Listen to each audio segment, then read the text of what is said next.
What's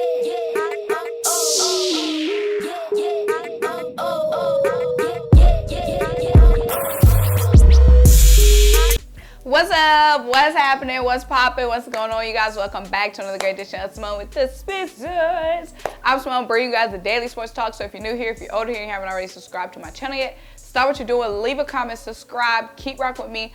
Also, make sure you check out the links down below. The first link is to buy me a coffee to help fuel this channel. The second link is to shop the official Symone with the Sports merch collection. Get you the classic tee, the wavy tee, or the fly or die crew neck for all of my Birds fans. And lastly, guys, turn your notification bells on because you already know the videos are coming like boom, boom, boom, boom, boom, and you don't want to miss a single video or a single live stream. But guys, before I jump into the topic, my next video, which was supposed to be this video, but then, you know, some bullshit.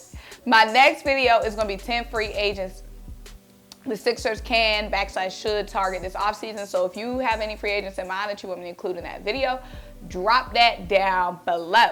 But y'all, I hate to come on here and talk about this, but let's talk about it because I got some stuff to say. We've all, at this point, it was last night. Yeah, it was last night, or it might have been the night before last. I believe it was last night. The Celtics and the Heat tied 2-2 back in Miami. The start of the game was really close. Jason Tatum was stinking it up. Jaylen Brown was stinking it up. A lot of turnovers. Victor Oladipo was looking like Jose Alvarado.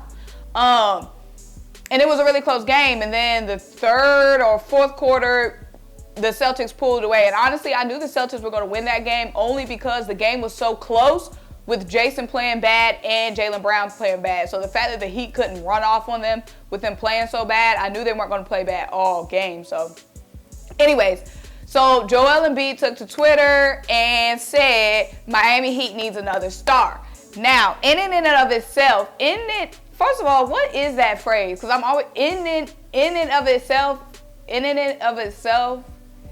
whatever. At face value, you guys know what I'm trying to say.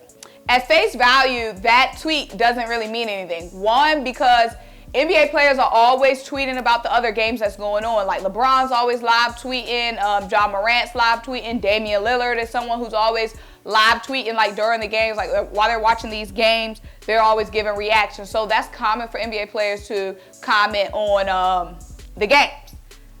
Okay, and then two, we know Joel is a troll. Joel Embiid is his Twitter handle. But what I don't like and what's got me making this video is because one, Joel. You knew what you was doing when you made that tweet. You knew that tweet was going to send shockwaves throughout the Sixers community because one, it's the Miami Heat.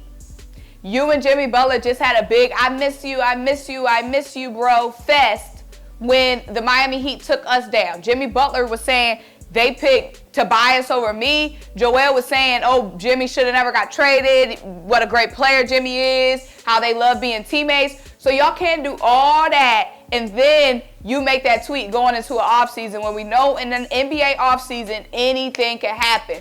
Now, I made a community post about this and a lot of y'all were in the comments and saying all things that I agree with. Well, I wouldn't be mad at Joel Embiid if he wanted out. I wouldn't be mad at Joel Embiid if he wanted out either. I mean, it's been mediocrity after mediocrity after mediocrity. It was a whole stat that was posted last night on Instagram that said playoff wins in the last 15 years. Over the last 15 years, Jason Tatum has had more playoff wins than the Philadelphia 76ers as a team. Jason Tatum has 38 playoff wins to the Philadelphia 76ers 37. And that's, of course, combined. So all those series, you know, if you're going to a 7-game series, of course, that's whatever, 4 wins in 7 games. And they've made it to the Eastern Conference Finals several times. So it does add up. And even the times when they didn't make it to the conference finals, it does add up. Those numbers add up.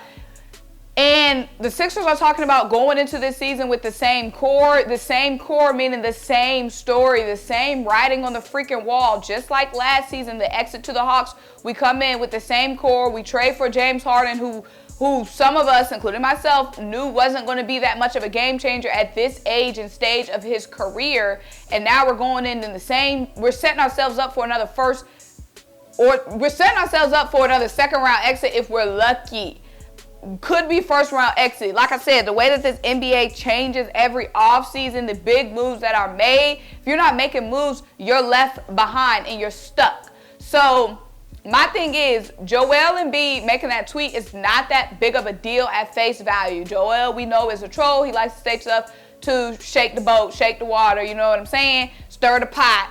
And NBA players always are commenting on games. But it's the fact that Joel knows that our fan base is on freaking edge about this offseason and even about Joel Embiid's future. He did sign an extension, and I don't know, like, the details of his extension, like when it comes to a trade. But y'all, I would not be surprised if this team goes into next season with the same roster and goes with the same bull, Joel Embiid, balling all season long just to not win the MVP, just to be a first, second round exit. How many times are we going to keep replaying that same that same tale? It's been 2 seasons now in a row. And if I'm Joel Embiid, of course I'm going to be looking around at other teams. Like, we love Joel Embiid. Like, Joel Embiid to us is Philly, but to Joel Embiid wants to win in the NBA. So he has to make those decisions. He's not going to be like, oh, this fan base loves me so freaking much, let me stay. I'm sure the Miami Heat fan base will love him just as much, or whatever other fan base will love him just as much. So it's not like we have a claim to him, and the team is acting like we have a claim to Joel Embiid by wasting his prime, by putting this mediocre freaking roster around him for another season. So that's all I'm saying. Now that tweet, y'all, because one, of course, the Miami Heat needs another star. We know that. And the relationship between Jimmy and Joel, y'all, I didn't know their relationship was as strong until after that series ended, when they was going through all those emotions and all that. So I wouldn't even be surprised, y'all. Like I said, we got to have a really big offseason, because if we don't, players, i.e. Joel Embiid, is going to be disgruntled. And if he sees that the front office is going to keep doing the same spin cycle G every offseason, then he's going to want to go to a team with a winning culture, a team that's willing to make changes, willing to make big moves, do what they got to do to be in a position to win. So, like I said, I don't know what the heck. That tweet could have just been, hey, let me mess with some Sixers fans tonight and make this tweet, because he knew when he made that tweet what our reaction was going to be. He knew when he made that tweet what our reaction was going to be.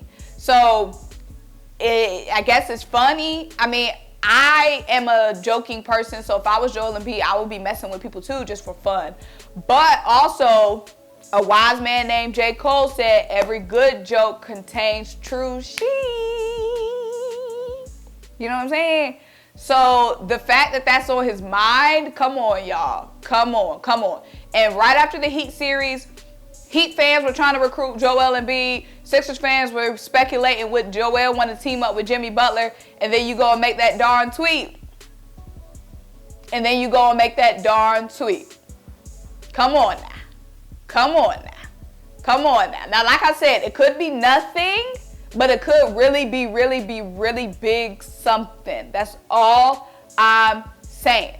But like I said, I would not be mad at all. Like, I mean, of course, if I'm Joel Embiid, I can understand if Joel Embiid is disgruntled, which, I mean, of course he's disgruntled. It's another disappointing end to an amazing season for him. Of course you're going to be disgruntled.